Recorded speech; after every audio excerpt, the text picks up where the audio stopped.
Recebam no palco da Rio Nature and Climate Week para o painel Sistemas Agroalimentares, Seca, Florestas, Água e Oceanos, entregando soluções integradas em nível territorial.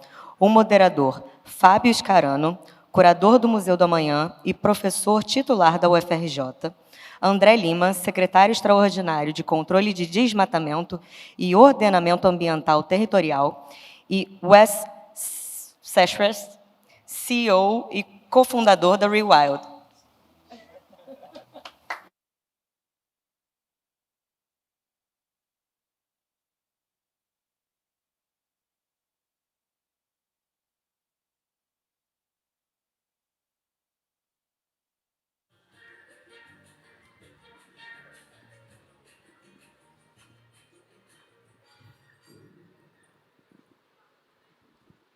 Olá, muito boa tarde a todos. Boa noite, né? Aliás, eu acho.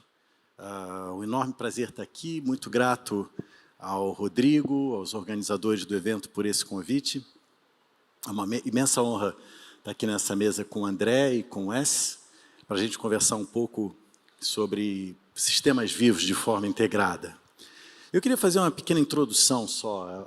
Eu acho que o nosso tempo, né, a modernidade, ela separou o todo em partes, que é o velho projeto cartesiano, né? O todo é muito complexo, a gente divide o todo em partes, e através da ciência a gente entende as partes e depois a gente retorna ao todo. Muitas vezes eu tenho a impressão que a gente não conseguiu retornar ao todo, o que é um imenso problema, porque sustentabilidade é uma propriedade do todo e não das partes. Não adianta. A gente pode ser sustentável, se o nosso vizinho não for, a gente vai ter problemas da mesma forma. E esse painel se dispõe a discutir um pouco isso. Como que a gente integra coisas que a modernidade separou? Como que a gente integra na ciência, como que a gente integra na política e na ação prática, na ação privada e assim por diante. Eu vou começar fazendo uma pergunta para o nosso secretário André Lima. André, a alegria estar aqui contigo. E, bom, acho que assim, o principal é isso. O Brasil ele tem uma oportunidade, mas também uma imensa responsabilidade de integrar algumas dessas coisas que a modernidade separou. Então, acho que a floresta, água, biodiversidade, produção agrícola, clima. E a gente sabe que aqui no Brasil e em outros países também, normalmente esses diferentes campos são tratados como políticas setoriais. Eu sempre pego o exemplo da água. A água é um que me chama muito a atenção, né? Se a gente olhar a política agrícola brasileira, ela é muito fundamentalmente baseada em irrigação, água. Se a gente olhar a política energética, hidroelétrica, reservatórios, água. A política de cidades, saneamento, abastecimento, água. A política nacional, o Plano Nacional de Recursos Hídricos, que é uma coisa linda, proteger a água. Às vezes eu tenho a impressão que se esses 4 ministérios não trabalham juntos, acaba que em algum lugar vai faltar água, seja na energia, seja na cidade, seja no campo agrícola. E daí queria te perguntar isso, como é que está essa integração de políticas? Como que isso vem sendo tratado por vocês no Ministério do Meio Ambiente? Bom, antes de mais nada, boa noite também a todos e todas. Agradecer a oportunidade de estar aqui, compartilhando um pouco desses desafios que a gente tem assumido, no nosso caso aqui, do meu lugar aqui, né, como gestor no Ministério do Meio Ambiente, representando o ministro, João Paulo Capobianco, que manda uma saudação a todos, cumprimentar o Wes, cumprimentar o Fábio, agradecer o convite e dizer que assim, não são só os 4 ministérios, né, na perspectiva do governo federal, né, são muitos os desafios e eu acho que, primeiro, não há outro caminho, né, para fazer a gestão da questão climática com a biodiversidade e a questão hídrica, que não seja colocar numa mesma mesa, no entorno de uma mesma mesa, todos no mais alto nível de gestão, os principais gestores. Aliás, quero inclusive cumprimentar, né, a organização do evento por ter colocado o N aqui, né, porque sem o Nature é difícil se falar em clima, em regulação e segurança climática, sem a sua base na natureza. Então, parabéns por ter trazido esse conceito no próprio nome do evento, né? Eu digo que isso, no caso do governo federal, da atual gestão, e é o terceiro governo Lula, isso foi assim também nas outras gestões, mas agora, obviamente, muito mais aprimorado e com muito mais desafios, né? Mas, primeiro, é preciso ter um comando político do mais alto nível, colocando isso como um propósito.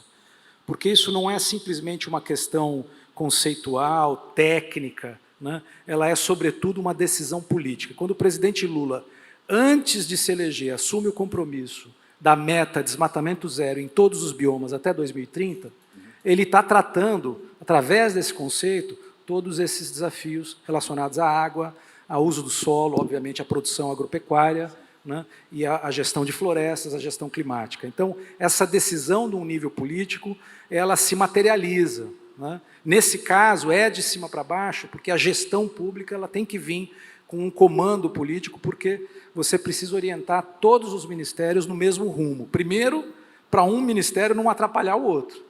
Já é um avanço quando diferentes setores do governo, né, não concorrem tanto entre si. Mas, mais do que isso, o desafio de colocar todos na mesma mesa, planejando juntos, aportando em sinergia recursos.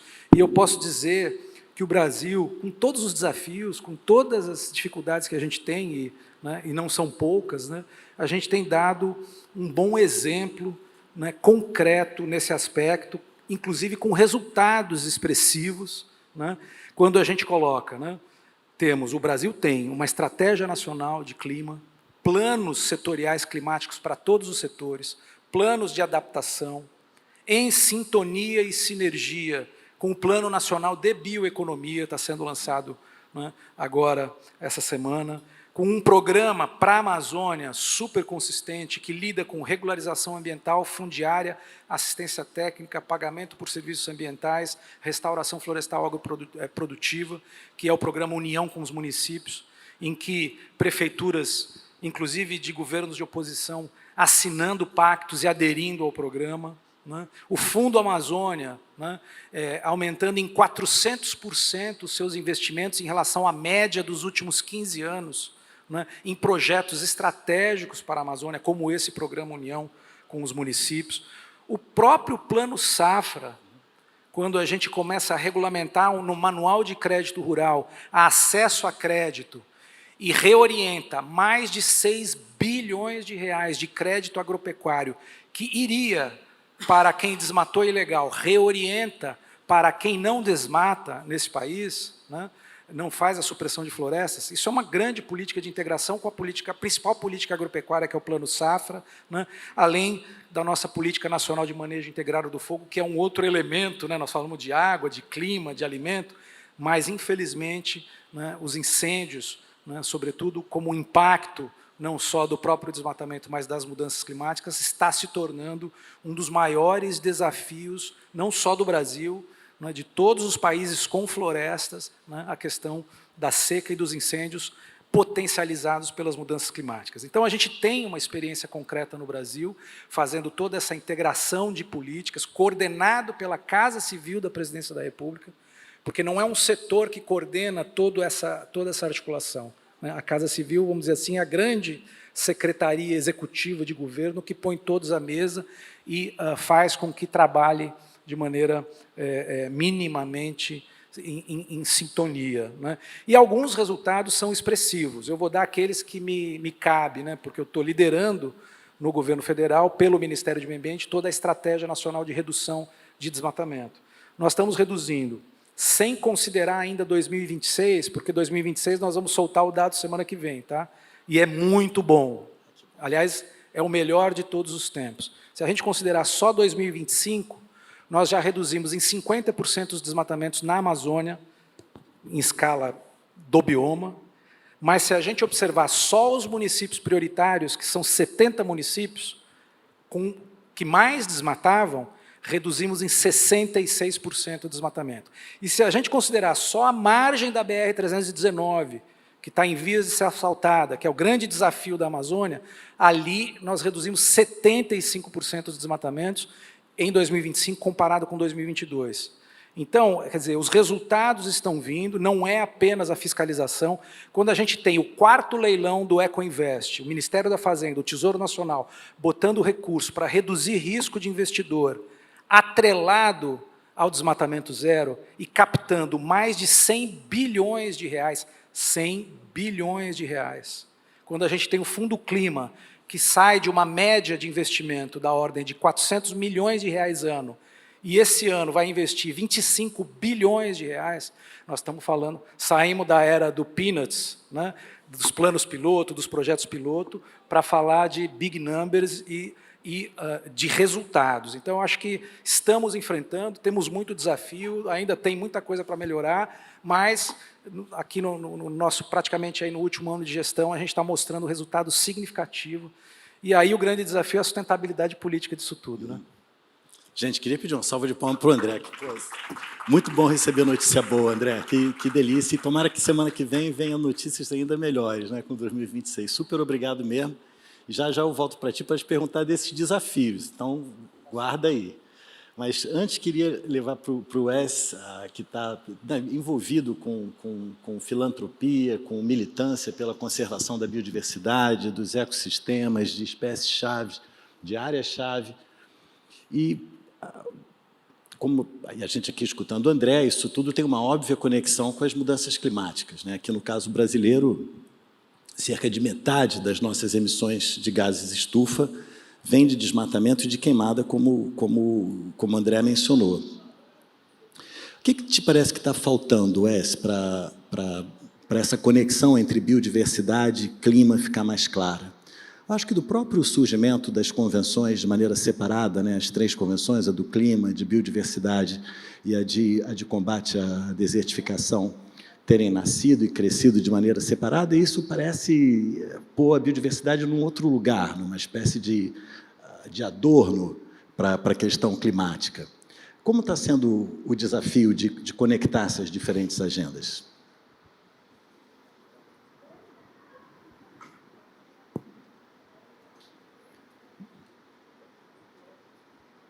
Thank you. And I apologize for not being able to speak Portuguese, even though Rodrigo, our Brazil director, keeps bringing me down to this amazing country to work together with our local partners. Very quickly, I think the most interesting thing about where we are as a world right now is this tipping point of moving away from extraction, destruction, and the outright destruction of climate, nature, and people. And all those things are related. If you look at every country in the world and you want to see how they're doing, you can look at what they're doing in the environment. That correlates with their political stability, with their social stability, with the cost of living, with everything. It's the one thing that underlies everything we have. Because of course, without clean water, without a functioning ecosystem, without soils that actually work for agriculture, we as a global community have no ability to live as a society. And you can push that back to the beginning of human civilizations, even a place like the Middle East, where 10,000 years ago, you had some of the first civilizations come in and establish farming and sedentary lifestyles in what we call the Fertile Crescent. Well, you fast forward 10,000 years from then till now, and what we have is the infertile crescent. So whether or not you talk about drought, whether or not you talk about lack of agriculture, political instability, social instability, the environment has been and maintains the key position for the planet. And of course, the key components of these ecosystems are the biodiversity. What are the plants, the animals, the fungi, the microorganisms that allow these systems to persist? And when you look at a place like Brazil, you've had these tipping points that we had some great progress in the 2000s that started to get reversed until the last few years, where you had this amazing push by this administration, by the indigenous communities, by the private sector, by companies, by international organizations to actually bring nature front and center.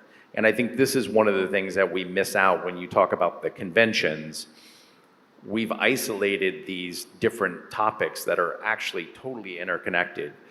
As you said, Fabio, you cannot deal with climate without dealing with nature. You can't deal with poverty without dealing with nature. You can't deal with drought without dealing with nature. And so ultimately, looking at this stuff in a very comprehensive way is key. And I would love to thank the mayor of Rio and the city of Rio for coming and stepping up with this week that is focused not just on climate, but nature, because nature is fundamental to all of this. We don't care about climate change on dead planets like Mars or Venus. Why do we talk about climate here? Because we've got a functioning life system, and to have that functioning life system persist, we need to be looking at things comprehensively, whether or not it's water, carbon, and then of course, the most important thing, which we see here, and huge compliments to Minister Guajajara and Minister Silva for advancing this environmental movement hand in hand with the indigenous communities, with the local communities, in a way that territorial rights are upheld, and this comprehensive review of people, nature, and climate actually all comes together. Muito bom. E a tua fala me lembra, e eu acho que vale a pena mencionar quanto à palavra natureza, né, que aparece no título aqui do nosso evento, e eu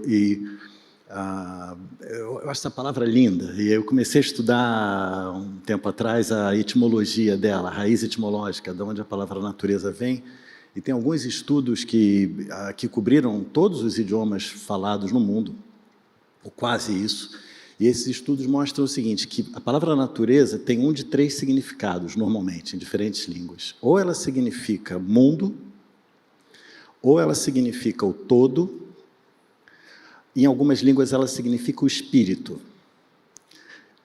E é muito curioso que os ameríndios e para os povos das ilhas do Pacífico, não existe nenhuma palavra equivalente à natureza, porque para eles natureza e sociedade é uma coisa só, natureza e cultura é uma coisa só.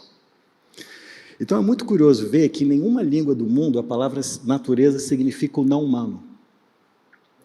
O não humano não aparece, em nenhuma língua natureza é aquilo que é diferente de nós. Quer dizer, nós somos natureza também.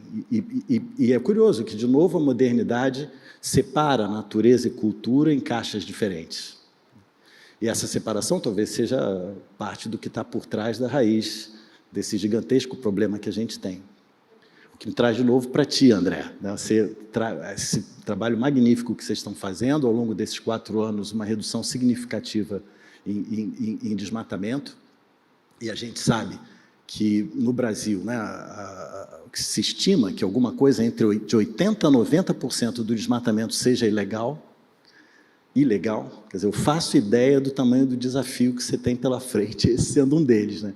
Então, queria te escutar mais sobre esses desafios, assim. Eu me lembro que uma vez um prefeito de um município me perguntou, olha, vocês têm 17 objetivos do desenvolvimento sustentável. Na época tinha 20 objetivos de diversidade biológica, não sei quantos objetivos do clima, 18 de redução de desastre. Ele me perguntou tão simplesmente, por onde eu começo?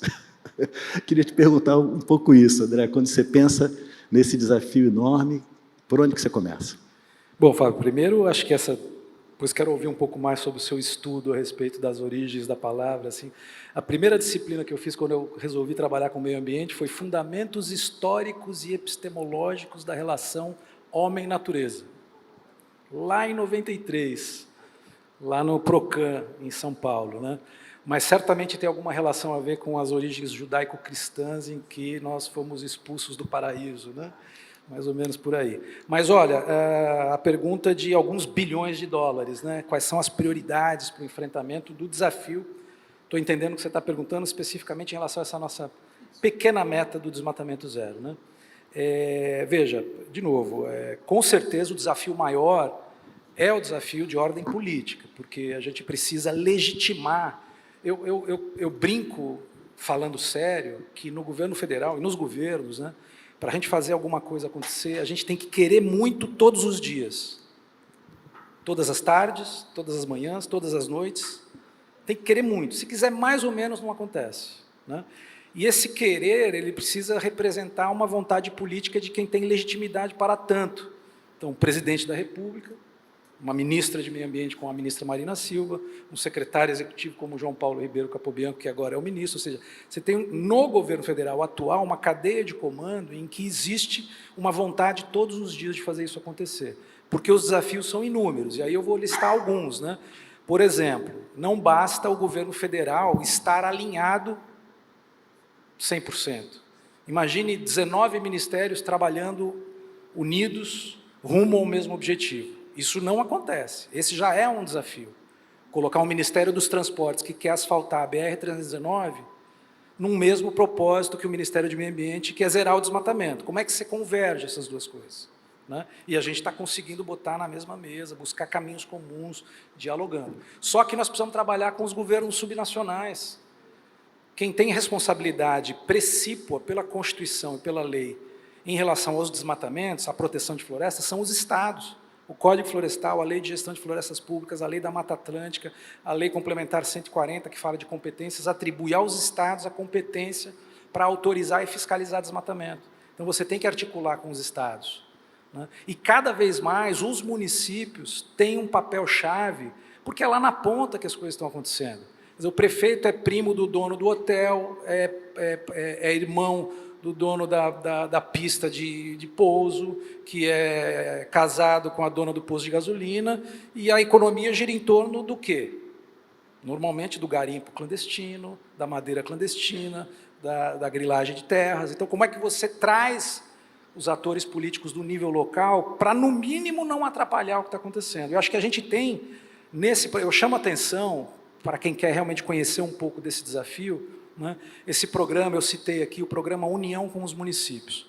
Nós estamos trazendo 70 prefeitos, assinaram o pacto e estão recebendo investimentos em regularização fundiária, regularização ambiental, assistência técnica produtiva, pagamento por serviços ambientais, restauração florestal.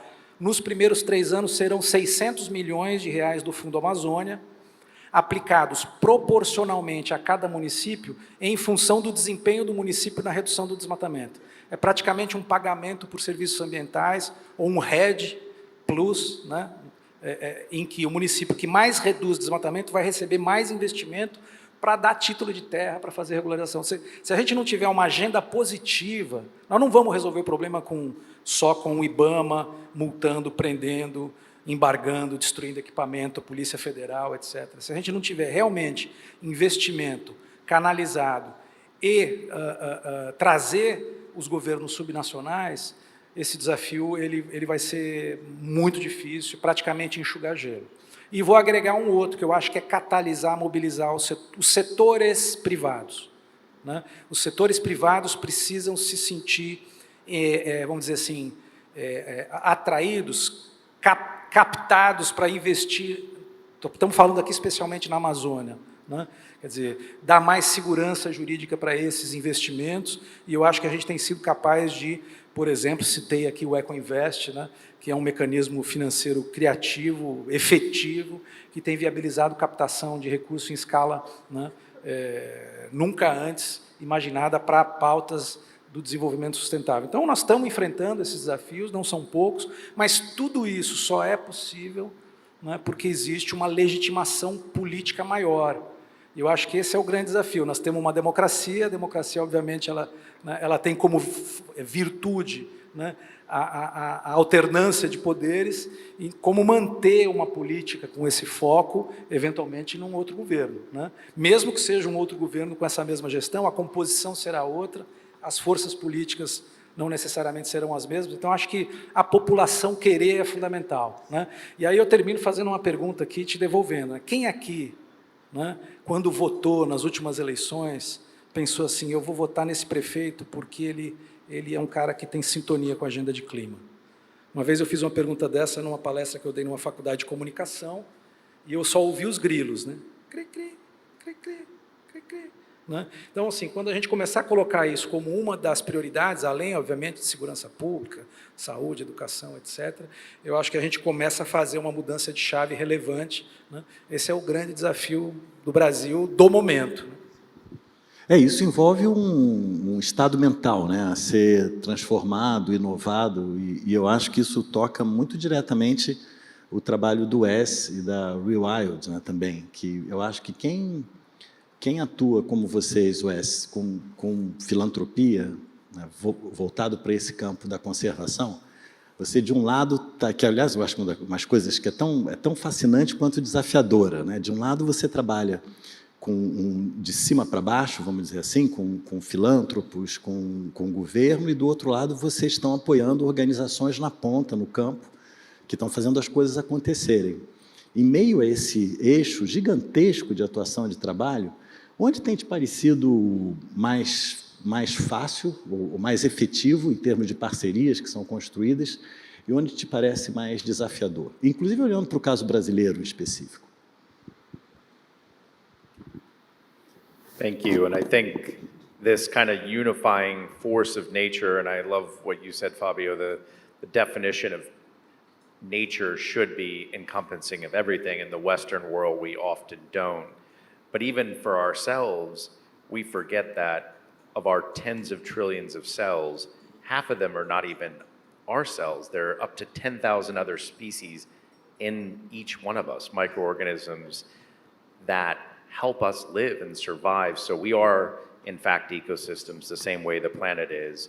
And from a global perspective, just very quickly, Rewild is a facilitator to help unify people around these big environmental issues. And you ask, why would an international organization care about a place like Brazil? Well, the tropics will be the future and will set the future for the planet, both from a climate perspective, but also from a human well-being perspective. If we succeed in protecting and restoring the tropical ecosystems on this planet, we will go a long way to the climate goals, we'll go a long way to the biodiversity goals, and actually have surviving, thriving communities. So I think that's very important. But from a top-down perspective, I think if you look at the environmental community, I think we have, especially in the US, when you had this environmental movement that used to encompass everything in the 60s and 70s, we had our huge problems. You used to go to the city of LA in the 70s and you could barely see 10 feet in front of you in the days where the smog was so bad. We had rivers that were lighting on fire because of pollution. We had bald eagles, our national bird, that was dropping out of the sky. And that formed this nascent environmental movement that started with the first Earth Day. And the action that followed has been quite impressive. And in fact, we like to talk about all these successes that started in the 1970s in the US. We had the Clean Air Act, the Clean Water Act, the Endangered Species Act, all these things that were precedental for environmental movements around the world. One of the things we did, though, is you started taking environmental crises one by one, instead of looking at this holistically. There was an issue in the 80s about emitting very invisible gases into the atmosphere that was causing a problem. None of us in this room would know about it if it wasn't for the science and the information that was gathered. And of course, that was the creation of a hole in the ozone layer, which was a planetary crisis. We came together as a global community and solved that crisis. Unfortunately, we started taking that same goal with the broader climate crisis. Again, invisible gases going into the atmosphere, science telling us what needed to be done to change that. Well, what's happened was the companies that were contributing to those invisible gases are some of the biggest, grifters on the planet. They get $7 to $8 trillion direct and indirect finances for their industry, and they decided, unlike the chemical industries that were producing refrigerants and other ozone-depleting chemicals, to come out and produce false information and divide people. And that was the root of this whole crisis that we're in right now, where we've lost a lot of hearts and minds because it was very easy for this, industry to pump out mis and disinformation about something that was invisible, that was long-term, that was very hard for people to look at. And so from an environmental perspective, I think there's a huge need for us as an environmental community to unify around these environmental messages, not just on climate, but on how does it affect well-being? How does it affect the people in the Amazon when you have massive agro-industry focused on cattle, either pasture or feed crops that are causing not just the deforestation, but the reduction of the hydrological cycle, the reduction of the ability of the Amazon to store carbon. And how do we start unifying that, but also then attaching it to the ground? And this is one of the things that we try to do as an organization, is unify people on the philanthropic side, which we were able to do in 2023. We had some of the world's largest global philanthropies come in, commit $200 million to help the government, the indigenous communities, the local NGOs and local communities towards this goal of zero deforestation, because that's not only good for Brazil, it's good for the planet. It sets a precedent, which has been amazing because we've seen in the last 3 years, not just the reduction of deforestation here in Brazil, but other countries following suit, knowing that long-term, the health of the communities, the climate and biodiversity is going to come down to how do we actually protect and restore, move away from extractive and destructive industries into this protective industries. And that starts with the front lines. And I think there's amazing communities around this country that have shown that they fought for decades for rights to their land. They fought for decades for environmental issues, whether or not it's pollution from gold mining, whether or not it's destruction of forests from cattle industry. And that fight now has unified local communities, indigenous communities around the world to know that we actually have the tools to do this.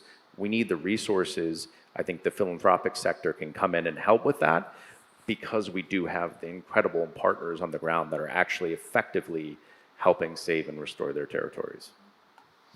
And if we bring it down to Brazil, I wanted to ask you, how active is Brazilian philanthropy from Real Wild perspective? One of the things that's really hard about philanthropy, I think, is when you start looking at whether or not they're individuals, foundations, or corporations, we start thinking about this short term, the ego of the brand. What are we gaining from an ego perspective? What are we gaining from a brand perspective? And what we need to do is start looking at legacy. And the history of humanity teaches us that those who do good are going to be remembered for doing good. And when it comes up to philanthropy in Brazil, I think it's, developing as an industry, but it's not where it needs to be, because we've got, of course, European, American, and other philanthropic institutions and individuals coming here. But for them, they want to see Brazilian business leaders, Brazilian philanthropists come in and understand that the environment, the people that help protect the environment are the future of this country. They're the future of the rest of Latin America and frankly, the future of the world. And so we would absolutely call for a unification of the philanthropic needs in Brazil, not just with the international community, but also with the Brazilian philanthropists and corporations. Fantástico. Super obrigado, Wes. E filântropos na plateia receberam recado, né? A gente precisa ter mais participação aqui do Brasil em iniciativas como essa. Eu queria, antes de fazer um fechamento, queria trazer um pouco a gente para o tema dos sistemas de agricultura e de alimento no país, né? Eu acho que dentre essas várias coisas que eu mencionei mais cedo, que a modernidade separou, uma delas é essa estranha rivalidade que se criou aqui no Brasil entre ruralistas e ambientalistas, né, para usar esses termos. E quem quer que já tenha cultivado qualquer coisa na vida, até no seu próprio jardim em casa, sabe que é indissociável o ambiente saudável e uma agricultura saudável. E eu tenho, assim, se a gente olhar de novo os números brasileiros, né, a última vez que eu vi, não sei se teve alguma atualização nisso, mas a Embrapa dava conta, uns anos atrás, que o Brasil tem 150 milhões de hectares de pecuária. 60 milhões desses são de muito baixa produtividade. Uma vaca por hectare, basicamente. Quer dizer, menos de uma vaca por hectare. É você imaginar um Maracanã com meia vaca dentro. Isso, a gente tem 60 milhões de hectares disso no Brasil. E a gente tem alguma coisa perto de 70 milhões de hectares de agronegócio altamente produtivo. Então, se esse número que eu acho, assim, se essa área improdutiva se tornar produtiva, o Brasil pode dobrar a sua produção de alimento, fibra e biocombustível sem cortar uma única árvore. O que a vocês parece que falta para isso vir a acontecer?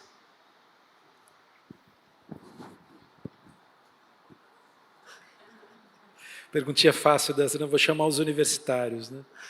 Mas, veja, acho que se a gente estiver falando de Amazônia, a gente já está falando de Amazônias, né? Se estiver falando de Mato Grosso, é uma realidade, Pará é outra, Amazonas é outra, Rondônia é outra, mesmo nesse desafio de usar melhor as áreas já abertas, né? São realidades muito distintas do ponto de vista fundiário, do ponto de vista agrário, né? Onde você tem, por exemplo, muito pequeno agricultor, o desafio é, obviamente, de assistência técnica, acesso à tecnologia de produção, onde você tem grandes produtores, né? Talvez o maior desafio aí seja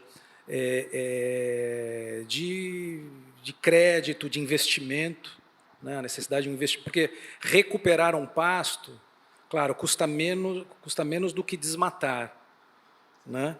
Mas custa dinheiro, né? E o desmatamento, sobretudo na Amazônia, ele avança não numa perspectiva produtiva, mas numa perspectiva de especulação de terra. Então, a relação não é assim, eu poderia investir em aumentar a produção, não, eu vou investir em desmatar, não é o mesmo investidor, né? E o gado na Amazônia acaba sendo mais uma estratégia de apropriação do território para depois regularizar, para depois vender para um empreendedor. Então, são dinâmicas assim que na Amazônia é difícil fazer essa correlação. Não que não seja possível em situações mais consolidadas, como, por exemplo, no Mato Grosso, né, que já é uma situação não sem conflitos, mas um pouco mais consolidada do que Amazonas, do que Pará e tal, né? Mas, por exemplo, se a gente for falar desse assunto no Cerrado, né, porque você falou assim, 90% do desmatamento na Amazônia é ilegal. Eu imagino o quão difícil é enfrentar isso. Será que é mais difícil do que conseguir reduzir o desmatamento legal? Porque o legal, como é que eu faço? Eu não posso proibir. Se ele tiver autorização, ele vai desmatar. Talvez seja até mais difícil, porque ele vai lá, consegue autorização, e o que eu posso fazer? Eu não posso multar, embargar, prender, ele vai desmatar. Então, no caso, por exemplo, do Cerrado, nós temos 30 milhões, no mínimo 30 milhões de hectares de cerrado que hoje, por lei, é possível desmatar. Por lei é possível desmatar. 30 milhões de hectares. Isso significa 60 anos de desmatamento na Amazônia. Possível de se desmatar legalmente. O quanto que isso significa, fazendo a conexão com chuva, né, em termos de mudança do regime hídrico, porque o cerrado, o evapotranspira, ajuda no ciclo hidrológico. Qual vai ser o impacto de aplicarmos a lei no Brasil? Vamos supor que amanhã todo mundo resolve desmatar legalmente. Tudo. 30 milhões de hectares, faz uma conta aí, uma árvore evapotranspira 200 litros. Cada hectare são 1.000 árvores. 30 milhões de hectares. O impacto climático de cumprir a lei no Cerrado. Eu estou trazendo esse desafio porque você falou da questão de usar melhor as áreas abertas. Tal. O que eu acho que é um grande desafio, para isso, a gente trabalhar mecanismos financeiros criativos, né, que façam com que o investidor ganhe mais dinheiro produzindo nas áreas abertas do que abrindo novas áreas. Isso parece fácil. Eu já ouvi de grandes produtores no Cerrado, na região do Mato Piba, onde mais se desmata hoje no Brasil, mais do que inclusive na Amazônia, que eu prefiro produzir e ganhar mais na área que eu já abri do que abrir uma nova área. Porque do ponto de vista de custo operacional e tal, é muito melhor ganhar mais onde eu já desmatei. E se eu irrigar, eu ganho quase 3 vezes mais do que se eu não irrigar. Então, a relação entre proteção de cerrado e água é estreita, é uma coisa só, como você disse, né? Natureza, né? Solo, água, produção, clima. Né? Então, mecanismo financeiro que atrele disponibilidade hídrica para aumento de produção com compromisso de desmatamento zero, para mim é o grande desafio, porque a conta fecha. Eu posso ganhar 3 vezes mais produzindo em 50% do meu imóvel, não desmatar os outros 50%, então eu estou ganhando 150, né? Se eu estou ganhando 3 vezes em cima de 50, o outro 50 eu posso ajudar a bancar a conserva. Então, os nossos financistas, os nossos, né, homens de mercado são tão criativos para ganhar dinheiro em cima de dinheiro, em cima de dinheiro, em cima de nada. Por que a gente não pode ganhar dinheiro em cima de cerrado conservado? Né? Então, eu acho que esse é o grande desafio, criatividade financeira para viabilizar cerrado, viabilizar a produção. Né? Acho que a gente está, logo a gente chega lá. Sim. Pô, muito bom, André. Super obrigado pela tua resposta, esclarece muito. E você, Wes, como te parece isso? Na hora que vocês pensam na conservação, eu suponho que, óbvio que tem um lado que é restauração, mas tem esse outro lado também, que é de ter terras produtivas, que isso ajuda na conservação de outras áreas. Como isso entra na equação de vocês, na Rewild? Thank you. I think when we think about food systems, we think about them in terms of what's on our plate, but we don't think about them in terms of the energy system. We actually look at the food system as our second energy system. The same way that our first energy system has gotten us into this massive problem with greenhouse gases. We, instead of going directly to the star, our sun, for energy, we're digging up organisms that have been fossilized over hundreds of millions of years to burn for the potential sunlight that was stored hundreds of millions of years ago. It makes no sense. I think our food system, if you look at the global land use on this planet, half of all the arable land on this planet is devoted to agriculture. And I think to the point that's very relevant here in Brazil is that 83% of that land is devoted to the most inefficient way of growing food, which is growing plants to feed the animals, whether or not they're grasses for pasture or soybean for cattle, pig, chicken feed. It's the most ineffective, inefficient thing we do on this planet. And centered here in Brazil, it is the biggest threat to all 6 biomes here. We've seen this historically in the northeast of Brazil, that the Gran Seca, the great drought that started there in the 1860s, 1870s, was driven by this massive increase of cattle populations and changing the hydrology such that there were rivers that were navigable to the Atlantic Ocean that no longer go to feed into the Atlantic. We're seeing the same thing in the Brazilian Amazon, where you've got massive deforestation that's happening both for pasture and feed crops in terms of soybeans, and that is driving a lot of the hydrological cycles that Andre was talking about, where you've got probably 70, 80% of the drying of that part of the Amazon is to do with the land use. So simply, this is a mathematical thing. With 8 billion people on the planet, we can't eat like Americans. We've got to look at alternatives. Are huge amounts of technology that are going into the second energy transition, whether or not it's cell-based, precision fermentation, plant-based, microbial-based, algal-based alternatives to create a food system that is actually, instead of commoditized and the worst food system possible, one that's energetically productive, but also productive for us. And we've seen this in the US. 46% of the lower 48 states in the US is devoted to animal agriculture and produces a small amount of food.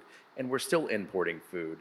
And when you start looking at that mathematically, that translates also to the environment. So if you weigh all of the mammals on the planet, everything from gray squirrels to monkeys to rhinos and elephants, the weight of humans in our mammal livestock are 98% of the weight of mammals on this planet. 2% of all the wild, or only wild animals. So 6,000 species represent 2% of the weight of mammals on the planet.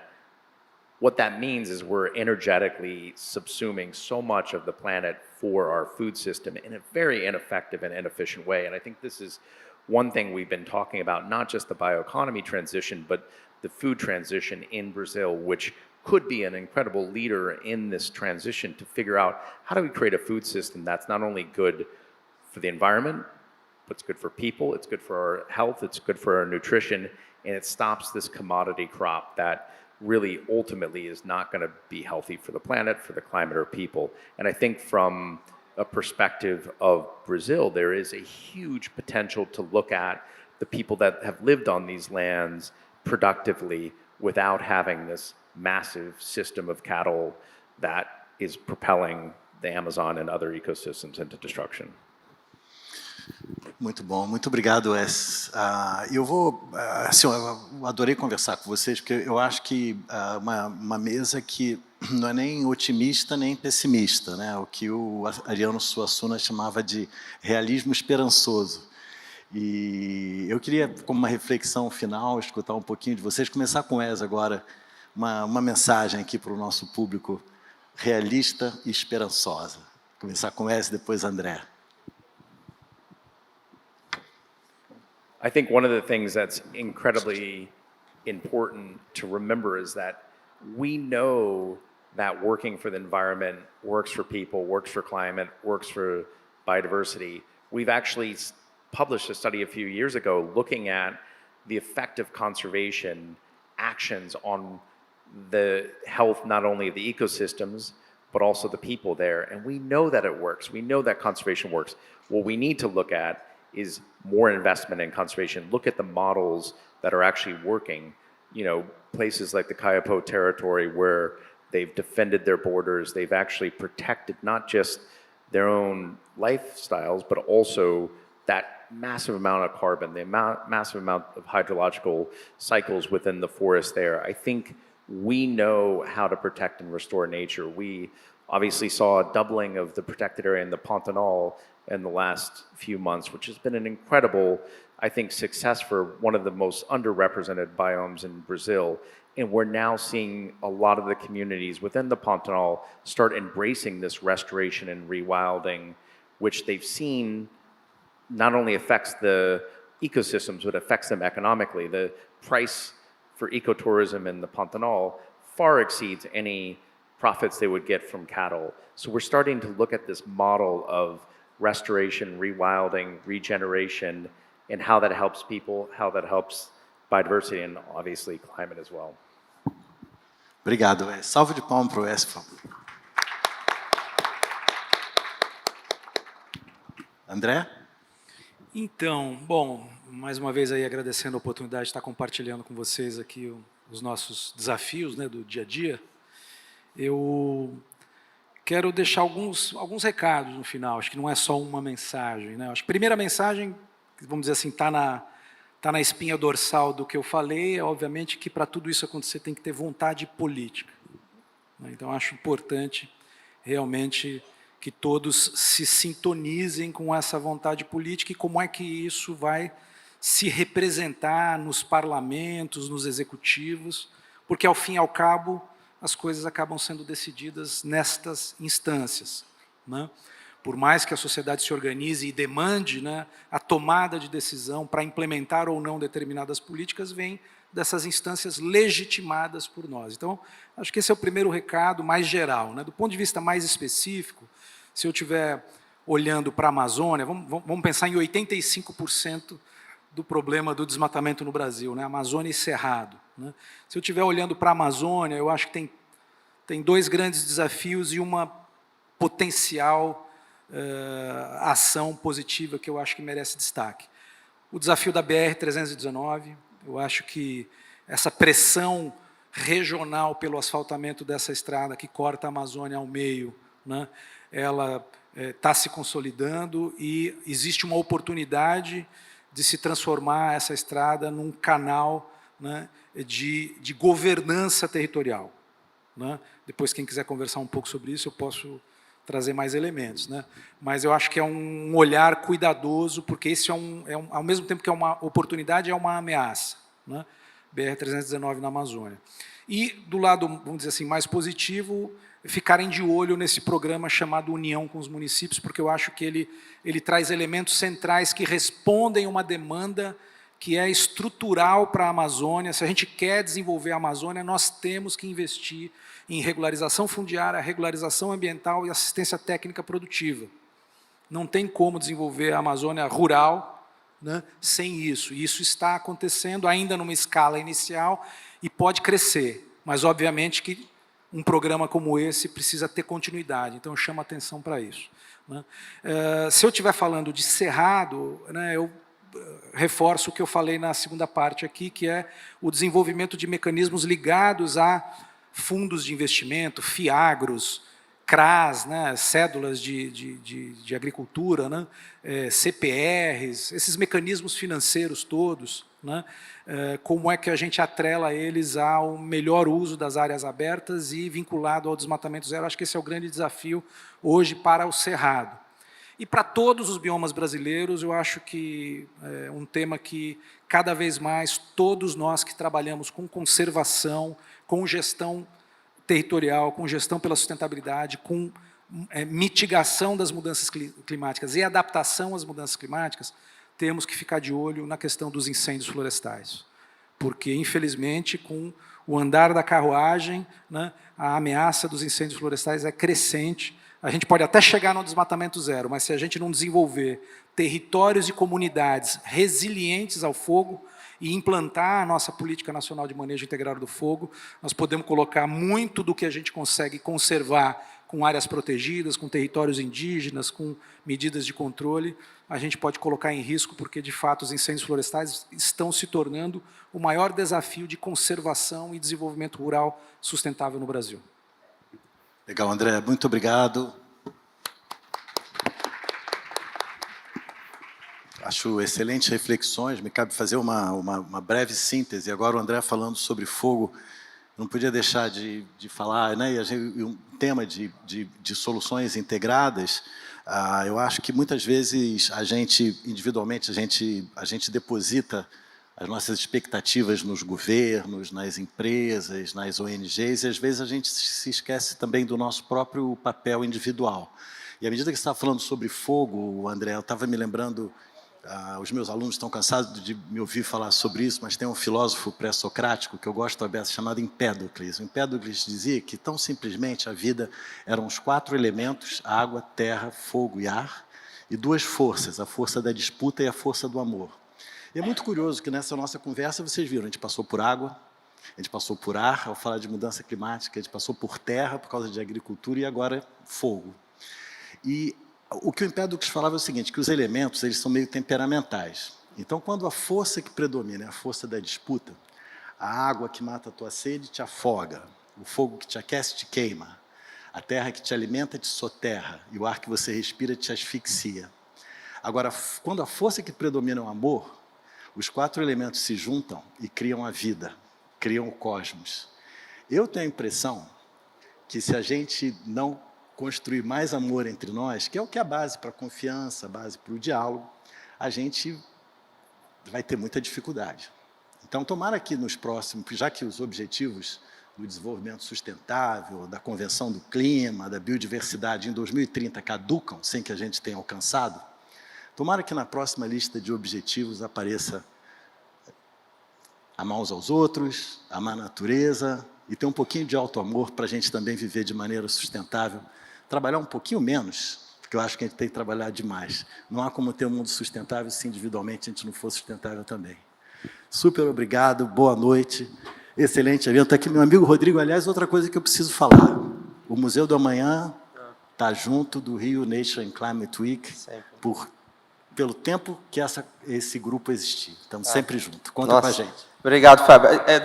Deu vontade de sentar, pode bater palma, gente. Isso aqui deu vontade de ficar no painel agora, vou conversar mais 2 horas com vocês. Esse resumo final merece um aplauso, né? Merece, né, gente?